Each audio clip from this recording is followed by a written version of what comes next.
Hi everyone, my name is Jessica and welcome to my channel Knits Made by J. Today we are going to be talking all about blocking your knits. Blocking is simply wetting and shaping your finished knits, and the process can be as simple as submerging those knits in a tub of lukewarm water, then removing as much of that water from your knits as possible and laying your item out to dry. I think the process of blocking can be very intimidating to knitters at first. You put in so much time and care into knitting your item, and now it's time to block it. And all you can think is, what if I ruin it? What if my stitches come undone? What if the dye runs? These are just some of the fears that go through our minds, but there's no need to fret because all you need in order to be successful at blocking is some basic knowledge of the fibers that you are working with and some handy tools such as pins, blocking mats, and wool detergent. In this video, I will cover the benefits of blocking your knits, the effects of blocking on different fibers and how to handle them, and I will walk you through the materials you'll need and how I block my knits. And lastly, I will briefly talk you through how to care for your knits after you've completed blocking them. But first, before we get into all of that, I would like to highlight and say a quick thank you to the sponsor of this video, and that sponsor is Craftsy. Craftsy is your online resource for all things creative.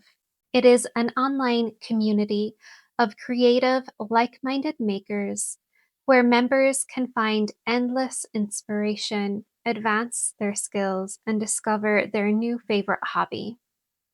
It offers over 2,000 inspiring classes for makers of all skill levels, with step-by-step instruction in more than 20 categories, such as knitting, crochet, sewing, and so many more. Learn directly from the experts with classes taught by experienced, award-winning instructors who share their professional techniques that will take your skills to the next level. I recently took a class called Blocking Your Hand Knits by Kate Atherley, and I found it to be extremely helpful when it came to learning about different fibers and how each fiber reacts differently to the blocking process. The instructor offered many gems of wisdom, some of which I will share with you here today. I enjoyed the class so much that I'm already planning on taking another of Kate Atherley's classes called Math for Knitters. If you are interested in joining Craftsy, you can click the link in my description box below to get the first full year of Craftsy Premium for only $1.49. Okay, so let's talk about the benefits of blocking your knits. As you know, before starting any knitting project, it is really important to knit a gauge swatch. If you knit two identical swatches and you block one and leave the other unblocked, you would probably notice a big difference in how they measure. And that's because blocking changes your gauge. So the first benefit of blocking is that it allows you to measure your gauge accurately and determine the overall size of your finished piece. Another benefit to blocking a gauge swatch is that it will help you identify whether or not there will be any overdye when you go to block your finished item. Sometimes that can happen when you are knitting with hand-dyed yarns. Other benefits to blocking include your stitches blooming and evening. It will also help with removing puckering. Blocking will also help you stretch out your items if you knit up a garment and it ends up turning out to be smaller than you had anticipated. It will also cause your fabric to soften and relax, resulting in a beautiful drape. And another thing to keep in mind is that when you are blocking, you are also cleaning your knits. So it will remove any stains or pet hairs or oils that transferred from your hands while knitting. And it will also help in removing treatments that may have been added to your fibers when they were being spun. So I guess the overall takeaway is that as long as you get to know your fibers and handle them with care, then there really isn't any reason to not block your knits. Okay, so now that we've covered the benefits of blocking your knits, let's talk about the effects of blocking on different fibers and how you should handle them. And this is something I found extremely helpful when I took Kate Atherley's class. I learned that different fibers can react very differently to the blocking process. For example, wool will soften and stretch when blocked. Superwash wool in particular is prone to stretching and changing shape. I also learned that wool in particular, once blocked, shouldn't have to be reblocked very often. Maybe just once a season will be enough. And that's because the fibers in wool have almost a type of memory, I guess you could say. And what that means is that once washed, a wool item will bounce back to the size and shape it was originally blocked to. Cotton will lose its stiffness and become a lot softer. Silks will bloom and become a lot more drapey, although you do need to pay extra attention to handling silk with care. Silk will stretch out, but unlike wool, it won't bounce back. So you just need to be extra careful when handling it during the blocking process. Make sure that when you are removing any excess water from your silks, that you do so very delicately. And it's best to avoid hanging your silks too. When it comes to mohair, some mohairs have a treatment applied to them during the spinning process, and blocking should help remove those treatments. However, just be careful when you are drying your mohair because that can also flatten the fibers too. And if that happens, it is recommended that you brush your mohair once it's dry, and that should help bring the fiber back to its natural fluffy state again. Synthetics, hemps, and linen will also become softer and have more of a drape to them. And what's really nice is that you can actually block them using your washing machine. What's really special about hemp is that it will actually become softer with each wash. When it comes to synthetics, you can dry them in your dryer. Just be mindful of pilling. So that might sound like an awful lot of information to remember about each fiber, but just remember this.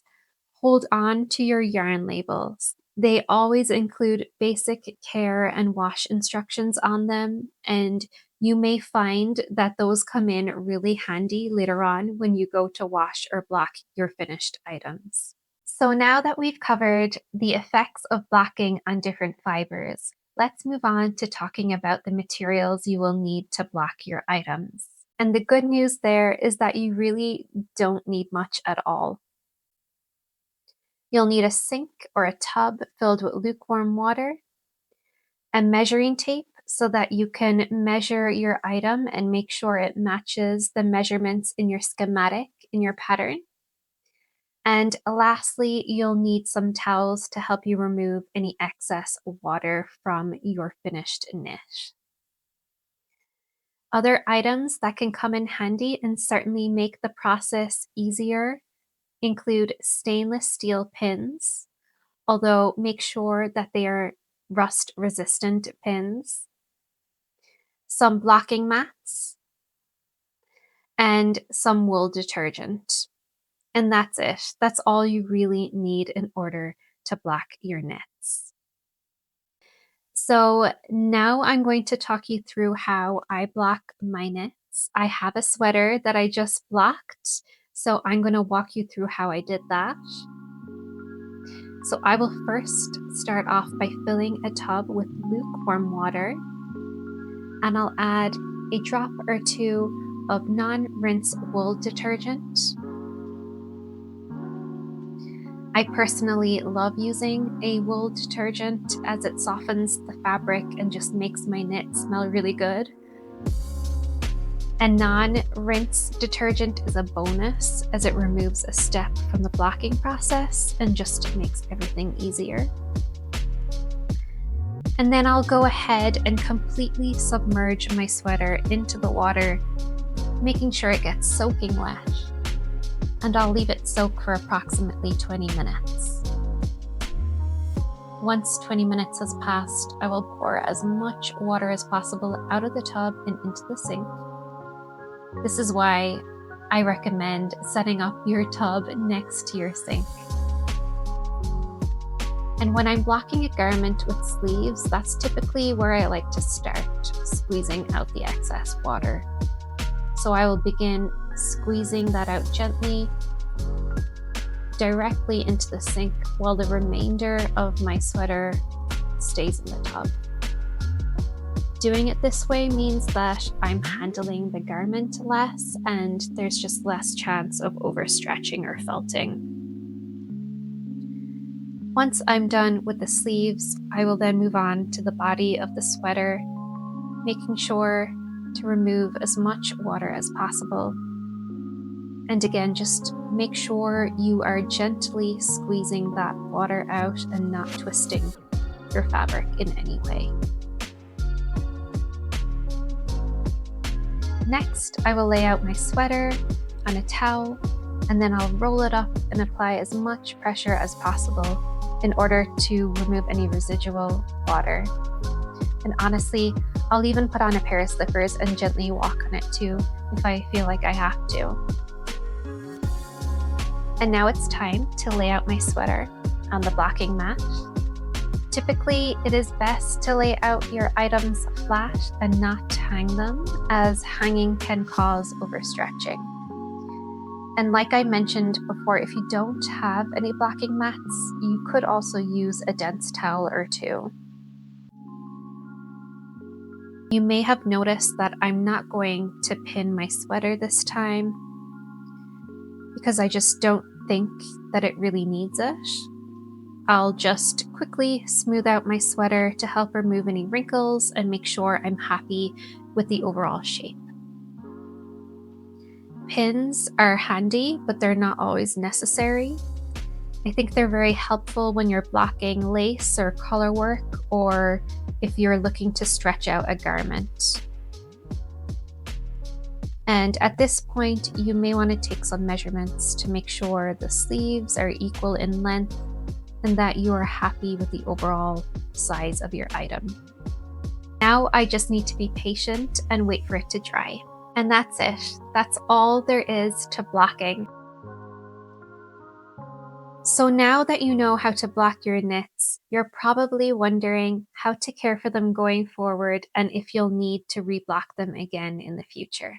When it comes to lace items, you will need to reblock those each time you wash them in order for them to keep their shape. But honestly, when it comes to fibers like wool, you shouldn't have to reblock them very often. As I mentioned earlier, once washed, a stretched out wool should bounce back to its blocked size and shape. And wool is stain and odor resistant, so spot cleaning it should take place of frequent washing. The only exception to this is at the end of the season when you're getting ready to put away your woolies. At this point, it is recommended that you wash and reblock your wools. And the reasoning for that is because moths love dirty wool. And if you are concerned about moths, it is also recommended that you store your woolies in a plastic tub. When it is time to bring your wools back out, just make sure that you don't hang them for long periods of time, as that can cause overstretching. I personally would recommend just folding your wools and keeping them in your closet. So there you have it. I hope I've shared enough information with you here today so that you feel confident to block your own knits. And if you have any blocking tips or tricks, I'd love it if you could share them below in the comment section. And if you enjoyed watching my video as much as I enjoyed making it, please click that like button and subscribe to my channel so that you don't miss out on any future uploads. Thank you so much for watching. Take care and happy knitting.